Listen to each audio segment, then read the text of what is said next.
여호와를 자기 하나님으로 삼은 나라 곧 하나님의 기업으로 선택된 백성은 복이 있도다. 많은 군대로 구원 얻은 왕이 없으며 용사가 힘이 세어도 스스로 구원하지 못하는도다. 오늘도 인생들을 살피시는 우리 아버지 하나님, 세상 모든 거민들을 굽어 살피시되 주의 백성들의 도움과 방패가 되어주심을 감사를 드립니다. 우리 마음이 하나님을 즐거워하며 우리 하나님의 성호를 의지하기에 이 아침도 주님을 찬송합니다. 어린 양이신 우리 주 예수 그리스도의 그 대속의 은혜를 찬송하며 그 은혜를 따라 우리 주님의 거룩한 지성소 보좌 앞으로 나갈 때에 성령의 임재로 충만하게 하여 주시옵소서. 말씀으로 이 백성들의 영혼을 주장하여 주시옵소서. 예수님 이름으로 기도하옵나이다.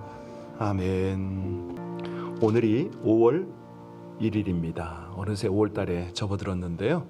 5월달 들어오면서 이제 특별한 변화가 하나 있습니다. 어제부터 백신 접종자들은 야외 활동을 할 때 마스크를 벗어도 됩니다. 그동안 여러분들 마스크 쓰고 다니시느라 애를 많이 쓰시고 수고 많으셨고 예배 때도 고생 많으셨습니다. 실내에서도 중환자가 있지 않으면 벗어도 됩니다. 많은 지침이 바뀌었습니다. 그럼에도 불구하고 우리가 조심해야 될 것이 있는데, 아시다시피 인도에서는 하루에 30-40만 명이 죽어가고 있습니다. 감염자가 되고 막 화장터가 없잖아요. 브라질도 또 창궐을 하고 있네요. 자, 세계적인 상황은 여전히 기세가 꺾이질 않고 있고, 그래도 그나마도 우린 미국에 사니까 또 하나님의 은혜 가운데 이렇게 가고 있습니다. 계속해서 방역 지침에 대해서는 우리가 지혜롭게 활동을 했으면 좋겠어요. 그래서 정부의 지침도 따라가지만은 여러분들이 너무 힘들고 답답할 때는 뭐 잠깐 벗어도 상관없는 이제 그런 상황이 되어버렸네요. 지혜롭게 행동하시고 같이 우리 봉사위원들하고 의논하고도 우리가 하겠지만은 정부 지침이 그러니까 이런 것도 함께 우리가 준행하면서 가면 좋겠습니다. 오늘은 특별히요, 우리 인도에 우리 지체가 계세요. 한번 집사님이 계신데 그분이 지금 이 어려움 중에 또 우리 많은 선교사님들이 쉽지 않은 상황 속에서 복음을 전하고 있지 않습니까?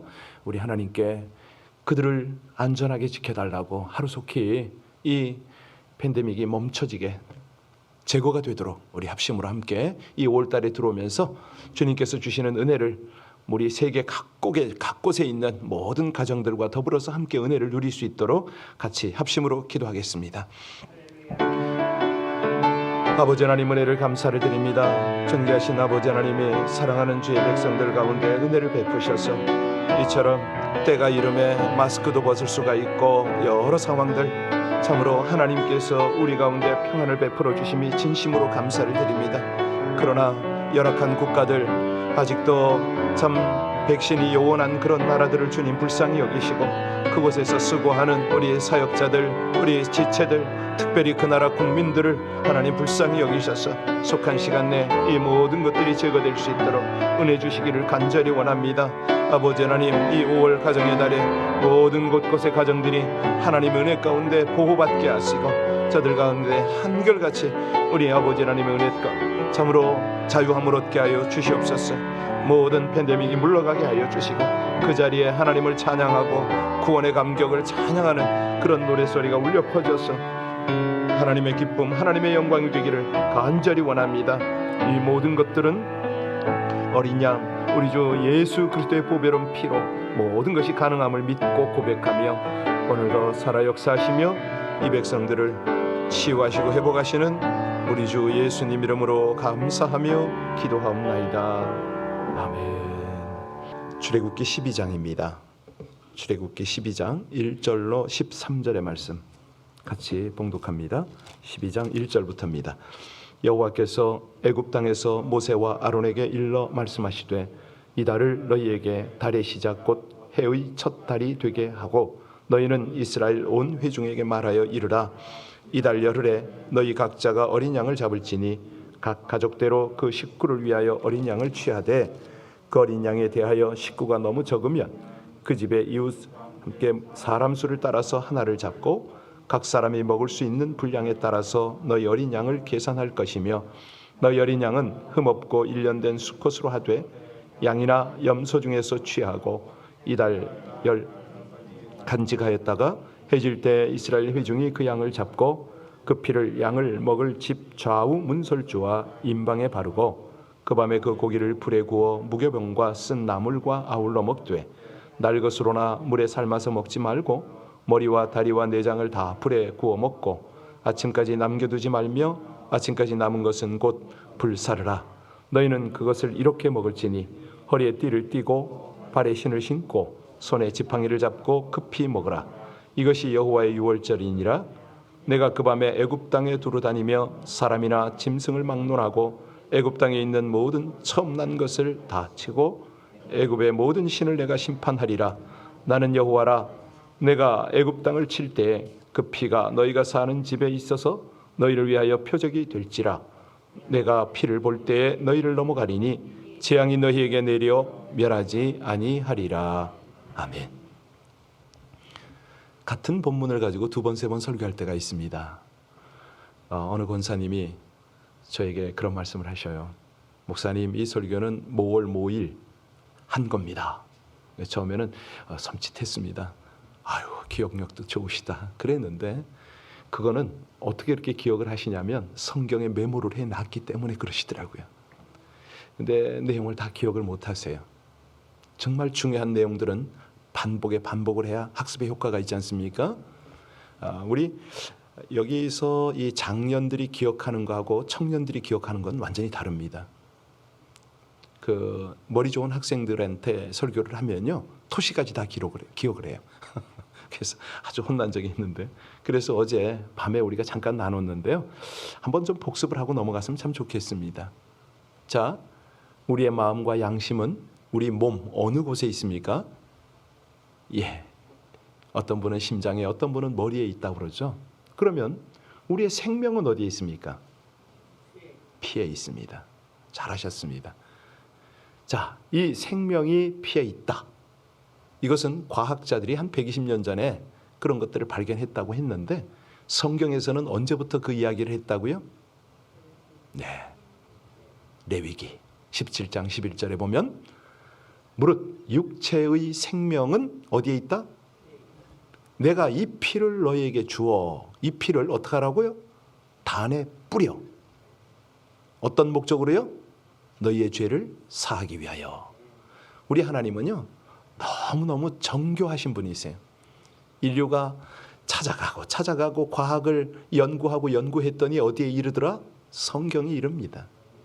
수천 년 전에 우리 주님께서, 우리 하나님께서 그런 모든 지혜들을 말씀에 다 기록을 했습니다.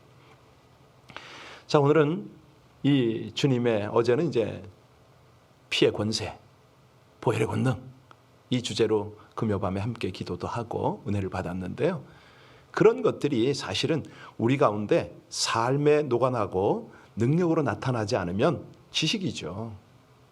새벽 예배는 아무래도 지식적으로 가게 되는데 그래도 우리 말씀을 함께 깊이 좀 봉독을 해야 되겠습니다. 그리고 말씀 속에서 하나님의 교훈을 받아야 되겠습니다. 오늘 본문이요 10번째 재앙이지 않습니까? 수도 없이 듣지만은 짐승이든 모든 장자든 죽임을 당하는 재앙이다. 그 와중에 이스라엘 백성들은 유월절 어린 양 덕택에 죽임을 당하지 않고 애굽의 속박에서 구원받는다. 그러면 여기서 핵심은 뭐죠? 유월절? 예, 유월절이죠. 유월절 중에서도 어린 양이에요. 왜 어린 양이 그렇게 중요합니까? 예수 그리스도의 예표기 때문에 그렇습니다. 이거를 바울 사도가 깨닫잖아요. 고린도전서 5장 7절에 보면 우리의 유월절 양 곧 그리스도께서 희생되셨느니라. 그러니까 유월절의 어린 양은 예표다, 그림자죠. 그러면 원형, 실체는요? 예수님이죠. 그러면 여기서 우리가 가장 중요하게 알아야 되는 것이 뭡니까? 예수님도 중요한데 유월절과 함께 연결됐기 때문에 여기서 중요한 건 피입니다. 유월절 어린 양의 피가 예수님 십자가 대속의 피를 예표했다는 거예요. 자, 이제 같이 돌아가서 5절을 한번 합독합니다. 5절 말씀 같이 봉독합니다. 너희 어린 양은 흠없고 일련된 수컷으로 하되 양이나 염소 중에서 취하고. 자, 어제 우리는 예수님께서 여기 어린 양은 흠없고, 그죠? 이렇게 됐지만 우리 예수님은 흠도 없을 뿐만 아니라 점도 없다고 그랬죠. 자, 흠은 뭐라고 그랬습니까? 출생 이후에 생겨나는 상처라고 그랬습니다. 점이야 뭐 사람 몸에, 짐승 몸에 박혀 있는 거니까 뭐 출생 때부터 가지고 나지만 흠이라는 것은 후천적입니다. 예수님이 흠도 없고 점도 없어요. 그러면 6월절의 양은 자 어떻게 됩니까? 하나님께서요 이 장자의 죽음 재앙을 시행하기 전에 이스라엘에게 특별한 명령을 내린 겁니다. 양을 잡으라. 1년 된 수컷으로 잡아라. 염소도 가능했는데 이거는 이제 경제 사정을 고려한 거죠. 여기서 중요한 건 피입니다. 양이든 염소든 피가 중요해요. 1년 됐다 이거는 무슨 뜻입니까? 가장 좋은 상태를 의미하는 거죠. 그래서 우리 예수님이 정말 우리 인생에 있어서 가장 한창 때, 가장 젊은 때 몇 세 십자가에 못 박혔다고요? 예, 그렇습니다. 흠이 없어야 된다는 거예요. 여기 6절 한번 보시겠습니다. 6절에 보면은 언제냐 같이 읽습니다. 이달 19날까지 간직하였다가 해질 때에 이스라엘 회중이 그 양을 잡고, 여기 보니까 이 아비벌 유대력으로는 정월입니다. 14일까지 간직했다 잡으라. 3절에 한번 돌아가 보세요. 3절에 가면 뭐라고 그랬냐면 아비벌 10일에 양을 취하라고 그렇게 되어 있거든요. 3절 비춰주시겠어요? 자, 우리 3절 같이 읽습니다. 너희는 이스라엘 온 회중에게 말하여 이르라. 이달 열흘에 너희 각자가 어린 양을 잡을지니 각 그 가족대로 그 식구를 위하여. 예, 그렇습니다. 여기 보면은 양을 얼마 동안 간직하는지 아세요? 4일간 간수를 해야 됩니다. 왜 4일 동안 양을 간직을 한다고 그랬죠? 어제 말씀드렸는데 흠이 없는가를 살피는 거죠. 자, 그러면 우리 예수님이 예루살렘에 입성해서 십자가에 달리기까지 며칠 걸렸다고요? 4일. 이렇게 다시 반복을 해야 돼요. 그죠?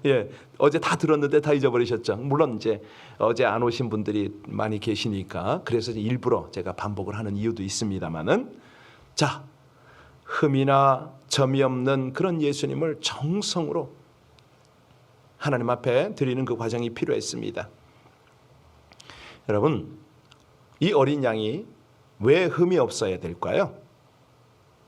어제 말씀드렸죠? 어린 양이 죄인인 백성을 대신해서 피를 흘려야 하기 때문에 그렇습니다. 예수님이 꼭 그랬습니다. 그래서 고린도 후서 5장 21절에 보면 하나님이 죄를 알지도 못하신 이를 우리를 대신하여 죄로 삼으신 것은 우리로 하여금 그 안에서 하나님의 의가 되게 하려 하심이라. 이거거든요. 그러니까 죄 없는 양이 죽듯이 죄 없는 우리 예수님이 양처럼 그렇게 되시는 거죠. 그러니까 우리 예수님이 흘린 피는 결국 뭐냐? 대속의 피입니다. 왜 하필이면 피일까요? 잔인하고 섬뜩하고 징그럽고 그렇잖아요. 그죠? 자, 피가 뭐라고 그랬습니까? 생명이다. 피가 있어야 생명이 있고 피를 다 쏟으면 생명을 잃고 죽습니다. 여기 마지막 재앙이 죽음인데요. 죽음의 재앙 가운데 이스라엘 장자의 생명을 구원하기 위해서는 바로 어린 양이 대신 피를 흘려 대속이 필요했던 거죠. 죽음은 죄에 대한 심판의 결과입니다. 그래서 죄에서 사함을 받으려면 어떡하라? 히브리서 9장 22절에 피 흘림이 없으면은 사함이 없다. 이렇게 말씀하시잖아요. 기가 막힌 하나님의 말씀입니다. 그러니까 이 원리에 따라서, 이 영적 원리에 따라서 예수님도 인간의 몸을 입고 오셔서 몸소 피 흘려 죽으신 것이다. 그렇죠? 자, 그런데 여기서 아무리 어린 양의 피가 중요하고 예수님 십자가의 피가 중요해도 놓치지 말아야 할 중요한 것이 있습니다. 그것이 뭐냐면 바로 이 피를 제대로 적용하는 겁니다. 7절에 그 말씀이 있잖아요. 이 피를 어떻게 하라는 거냐 도대체. 7절 같이 읽습니다. 그 피를 양을 먹을 집 좌우 문설주와 인방에 그렇습니다. 잘 생각해 보세요. 아니 무슨 뜻으로 대문에 좌우 문설주와 인방에 피를 바르라고 했는지, 왜 이렇게 하시는 거죠? 이건 뭐라고 그랬습니까? 믿음을 고백하는 거다 말씀을 드렸죠. 어제는 조금 더 깊이 들어갔었는데 시간이 좀 가도 괜찮은가요? 아니 인방과 문설주에 바르잖아요. 그런데 문턱에는 바른다 안 바른다? 왜요? 어떻게 주님의 피를 밟을 수가 있냐 이겁니다. 그건 밟을 수가 없죠. 자, 여기서 핵심은 뭐냐면 왜 발라야 되느냐 이겁니다. 왜 발라야 되느냐? 이것은 뭐죠? 이 시대로 말하면 믿음을 표현하는 겁니다. 나 예수님을 믿어. 세상이요, 요즘은 하도 눈치를 보게 됩니다. 교회도 성도도 얼마나 지탄을 받는지 모르겠습니다. 이런 상황, 이런 시대에서도 우리가 믿음을 분명히 표현하라는 거죠. 한번 생각해 보세요. 아니 애굽에서 노예 생활하던 이스라엘 아닙니까? 그들이 양을 잡았어요. 피를 뿌려요. 발라요. 얼마나 조롱거립니까? 야, 너희들 좀 미치지 않았냐? 왜 하필이면 짐승의 피를 거기다 갖다 발라? 별소리를 다 들었을 겁니다. 그런데 피를 바르는 게 중요한 게 아니라 재앙이 넘어가는 게 중요하잖아요. 그러니까 우리가 구원을 받는 데는 어떻게 구원을 받습니까? 오직 믿음으로 구원을 받는 거 아닙니까? 네가 만일 네 입으로 예수를 주로 시인하며 또 하나님께서 그를 죽은 자 가운데서 살리신 것을 내 마음에 믿으면 구원을, 그렇죠. 그러니까 마음으로 믿어 입술로 공개적으로 고백하지 않으면 그 믿음은 진정한 믿음으로 인정받을 수가 없습니다. 어떤 사람은 숨어서 예수를 믿잖아요. 북한이나 이슬람 같이 믿음을 공개하면 당장 감옥에 가고 처형당하는 위험한 곳이라면 이해가 됩니다. 그런데요, 이런 곳에서도 믿음 때문에 적발이 되어서 죽음을 앞에 두고 있을 때 그때 믿음을 고백해야 된다, 안 해야 된다? 예전에요, 이제 이 각 지역에 선교를 하기 위해서는 지역 문화, 그 역사를 많이 공부를 해야 되잖아요. 중국의 그 문화혁명 당시를 우리가 이제 책을 읽었습니다. 그때 홍위병이라고 있었어요. 그러니까 이 러시아도 그렇고 공산권 국가들이 혁명을 일으킬 때는 무지몽매한, 그러니까 이제 혈기만 끓어오르는 청소년들을 앞에 내세웁니다. 얘들을 선동해서 붉은 깃발을 들고 그냥 자본주의 특별히 지식인들 밟아라. 그러니까 공부하기 싫은 애들이 어떡합니까? 막 앞장서잖아요. 이 홍위병들이 한참 성칠 때 사실은 교인들이 그렇게 고통을 당했습니다. 어느 정도로요? 이 결코 가볍지 않은 큰 판자, 거기에다 얇은 철사를 연결을 해요. 그걸 목에 걸어 손을 묶어요. 그러면 어찌 될까요? 이 얇은 철사가 목을 파고 내려가겠죠? 피가 뚝뚝뚝뚝 떨어지는 거죠. 그 판자에다 뭐라고 쓰냐면 반혁명 해외 침투 세력의 앞잡이 이렇게 써요. 예수 믿는데 서양 종교를 끌어왔다 이겁니다. 그러고 동네 한 바퀴를 끌고 다니는데 이 판자를 건 사람이 어떤 사람이냐? 그 홍위병에게는 할아버지 할머니 뻘 되는 다 연세가 된 그런 분들이에요. 아니 광동 지역에서는요, 이 성도들의 인육을 먹었습니다. 그때 구별하는 기준이 뭐냐면 바닥에다가 예수의 사진을 놓고 네가 예수를 안 믿는다면 밟아라 이거예요. 여러분 어떻게 하실래요? 이랬습니다. 그러니까 우리가 사실은 지금 이렇게 그냥 편한 환경에서 예수 믿습니다, 이것도 잘 안 되는 분이 계시잖아요. 그런데 정말로 목숨이 경각에 달린 그런 상황에서 예수 믿어 안 믿어 이럴 때 우리는 정말 그렇습니다. 그럴 때 우리가 담대하게 이겨내갈 수 있는 그런 어떤 위기를 믿음으로 극복할 수 있는 비결, 우리 12절과 13절 살펴볼까요? 12절 13절 오늘 마지막 절입니다. 같이 봉독합니다.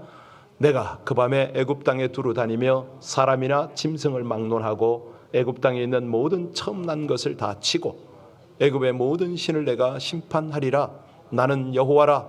내가 애굽 땅을 칠 때 그 피가 너희가 사는 집에서 너희를 위하여 표적이 될지라. 내가 피를 볼 때 너희를 넘어가리니 재앙이 너희에게 내려 멸하지 아니하리라. 여기 보니까 지금 너희를 넘어간다, 이거를 패스오버라고 그랬죠.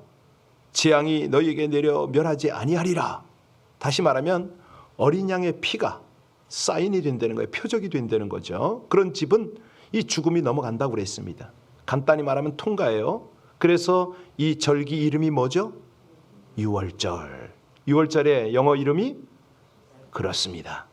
그러니까 이것은 유월절이 포커스가 아니고 보혈의 능력이 중요한 거죠. 그것 때문에 통과가 된다는 거 아닙니까? 십자가 보혈의 능력을 믿는 자에게 나타나는 구원의 내용 아주 다양하고 풍성합니다. 구체적인 게 뭐냐? 사실은요, 죄에서 의로 이 보혈의 능력, 이게요, 이걸 믿으면 죄가 우리의 어떤 죄가 통과가 되는 거죠. 의가 주어지니까. 사실 모든 사람이 죄를 범하였음에 하나님의 영광에 이르지 못한다. 구원 못 받는다 이거 아닙니까? 어떤 사람이요? 모든 사람이. 왜요? 죄를 지었으니까. 여기 장자에게 재앙이 내려진 것은 하나의 샘플입니다. 모든 인간에게 내려질 재앙을 지금 샘플로 보여준 거죠. 아담과 하와 이후에 다 그렇잖아요. 그죠?